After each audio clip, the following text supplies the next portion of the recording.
Olá, mais uma vez sejam bem-vindos a mais uma aula sobre o tema o engenheiro ambiental e o mercado de trabalho, especificamente no dia de hoje falando sobre a demanda do mercado, como é que as questões ambientais evoluíram a partir das primeiras reflexões, a partir dos primeiros eventos e conferências internacionais e a partir daí então levando ao surgimento ou à criação de um perfil profissional, de uma profissão, de cursos acadêmicos é, que vieram, então, com o tempo, a oferecer, a formar esse profissional, né, o engenheiro ambiental, como sendo um profissional suficientemente completo, né, suficientemente abrangente, com uma formação multidisciplinar, com uma visão holística integradora, capaz, então, de enfrentar os problemas complexos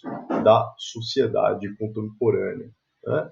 Então, para quem ainda não nos conhece, eu sou o professor Adriano Bressani, docente do Departamento de Engenharia Ambiental do Instituto de Ciência e Tecnologia da Universidade Estadual Paulista, Unesp, campus de São José dos Campos. Então, vamos à nossa aula de hoje. Anteriormente, conversamos sobre o perfil profissional, fazendo toda esta caracterização que eu resumi brevemente nos comentários iniciais.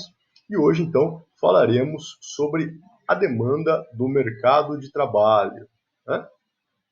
Bem, essa demanda, como já comentei há pouco, ela surgiu a partir de uma conscientização, né? A partir do avanço da consciência sobre a questão ambiental, sobre a importância da preservação da qualidade ambiental, que desde então começou a surtir efeitos no comportamento do indivíduo, né?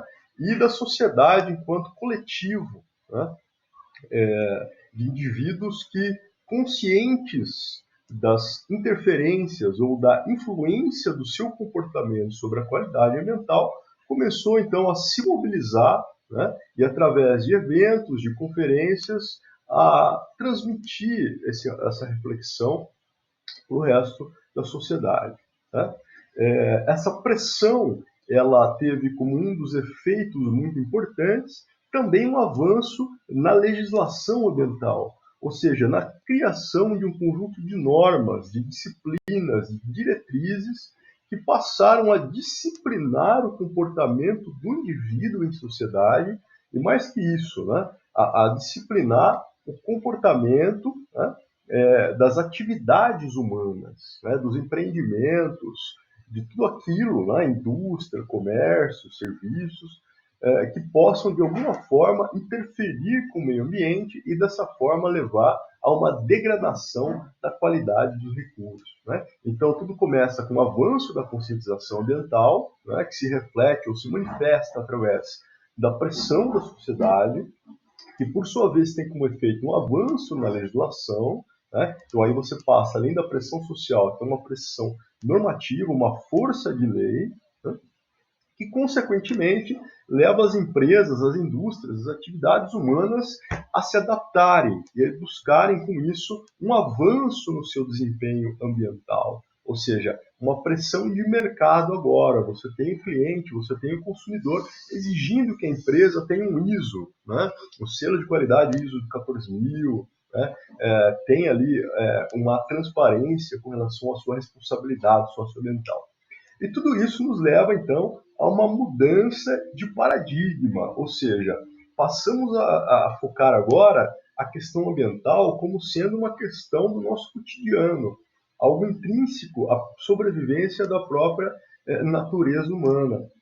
E, portanto, agora não mais nos preocupamos apenas com as questões econômicas, né, ou socioeconômicas, mas passamos a preocupar-se com as questões ambientais, e dentro delas a questão econômica e social. Né?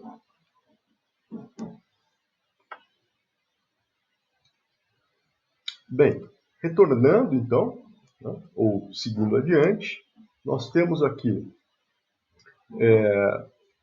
especificamente agora, falando de Brasil, algumas fases importantes que precisam ser conhecidas. né? Seriam fases aí de tratamento ou de tratativa das questões ambientais no contexto do nosso país. A primeira delas, que surgiu desde o período colonial e avançou durando até o início da República, lá em torno de 1960, foi a chamada fase de exploração desregrada, ou seja, onde havia praticamente, né, uma inexistência total de leis. Fazia-se qualquer uso, de qualquer maneira, dos recursos naturais. Né? Foi a fase, por exemplo, da chamada mineração predatória, onde simplesmente se instalava um empreendimento, extraía-se da terra tudo aquilo que era de interesse e não havia nem sequer qualquer preocupação em relação às consequências disso. Passamos então numa segunda etapa intermediária chamada de normatização fragmentada. Ou seja, você tem aí o surgimento das primeiras leis, né? Você tem com isso aí o desenvolvimento industrial associado e você tem normas como, por exemplo, o primeiro Código Florestal, o primeiro Código de Águas de 1935 e muitas outras normas, mas ainda vendo a questão ambiental muito como uma matéria-prima, né? Como recursos com os quais nos preocupamos em esgotar, não porque queremos preservar a qualidade ambiental, mas sim porque queremos ter o meio ambiente como supermercado 24 horas disponível, né? Preocupados ali com uma escassez e com isso comprometesse a nossa capacidade de produzir. Né? Passando então finalmente à última etapa chamada de fase holística ou de proteção holística, onde passamos a ter uma legislação ambiental integrada, né? uma proteção amparada numa legislação mais holística, que surge, portanto, a partir da década de 80, mais precisamente, ou de maneira mais intensa, a partir da Política Nacional do Meio Ambiente de 1981, quando passamos a ter, então, um sistema nacional integrado, passamos a ter ou a dispor, né, de uma política nacional do meio ambiente que finalmente vem a tratar a questão de forma holística, de forma integradora e não mais de forma conveniente, como se fazia até então. Aqui nós temos um gráfico que nos mostra um pouco do reflexo desse avanço das questões ambientais e o direcionamento de algumas profissões que existiam até então, né, e que acabaram se especializando na área ambiental por falta, durante muito tempo, de um perfil especializado. Né?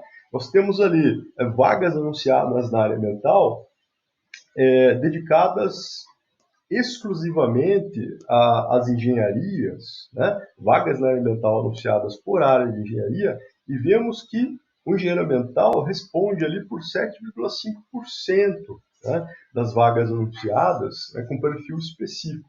Isso pode não parecer muito, mas veja que engenheiro florestal 0,2%, agrônomo 1,1%. Né? Quer dizer, o engenheiro ambiental, mesmo sendo uma das modalidades mais recentes da engenharia, já tem ali 7,5% das vagas anunciadas, todas dedicadas a ele. Então perceba que aqui nós temos o quê? Nós temos uma distribuição de vagas anunciadas por área da engenharia, e não vagas específicas para atuar na área ambiental, vagas de engenharia. E percebemos que, embora seja uma modalidade recente, a engenharia ambiental figura entre as engenharias mais procuradas. Agora sim, nós temos aqui vagas anunciadas por profissão, mas para atuar na área ambiental, diferentemente do gráfico anterior.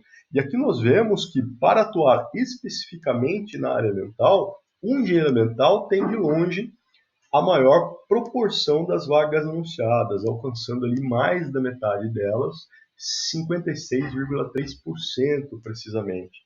O gestor ambiental, 0,4%, engenheiro florestal, outros 0,4%, o geógrafo 0,8%, assim como o engenheiro agrônomo, o biólogo e o geólogo, um perfil ali um pouco mais procurado, 2,5% e 3,3%.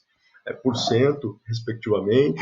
Aí vemos outras profissões, como a de técnico ambiental, com quase 7%, a de ecólogo, com quase 10%, e, finalmente, o químico ambiental, com quase 20%. Né? Então, aí temos o engenheiro ambiental claramente como sendo o profissional mais procurado para atuar aí, entre as vagas anunciadas com dedicação às questões ambientais. Aqui nós temos uma caracterização dos egressos engenheiros ambientais formados pela Unesp, campus de Rio Claro, onde nós vemos os principais meios de acesso a esse mercado. Né? Vemos ali que quase 10% dos que ingressaram no mercado o fizeram por meio de concurso público, né? Quase 30% através da efetivação de estágio, o que mostra a importância do estágio, né? E a indicação profissional ali também com quase 30%. Mas o principal meio foi através do envio e seleção de currículo, 33,3%, praticamente um terço dos egressos que adentraram ao mercado profissional. Aqui nós temos uma outra caracterização desse mesmo conjunto de dados com relação ao tempo de acesso ao mercado de trabalho após a sua formação. Então nós vemos ali que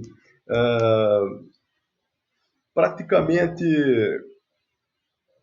83, quase 85% acessaram o mercado de trabalho com menos de um ano após formados, né? Cerca de 17% entre 2 e 3 anos, né? E com mais de 3 anos, ou a partir de 3 anos, todos já tinham ingressado no mercado de trabalho. Então, nós tivemos por aí uma boa adesão, né? Um rápido acesso ao mercado. Lembrando que boa parte deles, entre os quais alguns desses 17%, foram fazer, por exemplo, pós-graduação.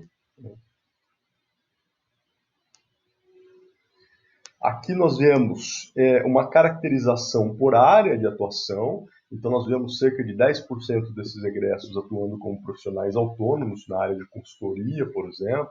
Né? 70% quase, ou 69% precisamente, atuando em empresas do setor privado.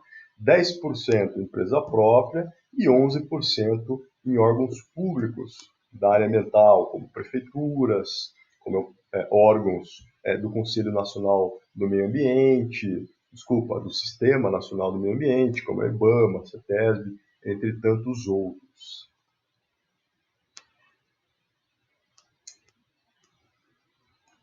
E aqui uma caracterização com relação à perspectiva ou com a impressão destes formados em relação à sua formação, né, a escolha do curso como área de capacitação acadêmica e, de certo modo, expressando ou não um certo arrependimento com relação a essa escolha.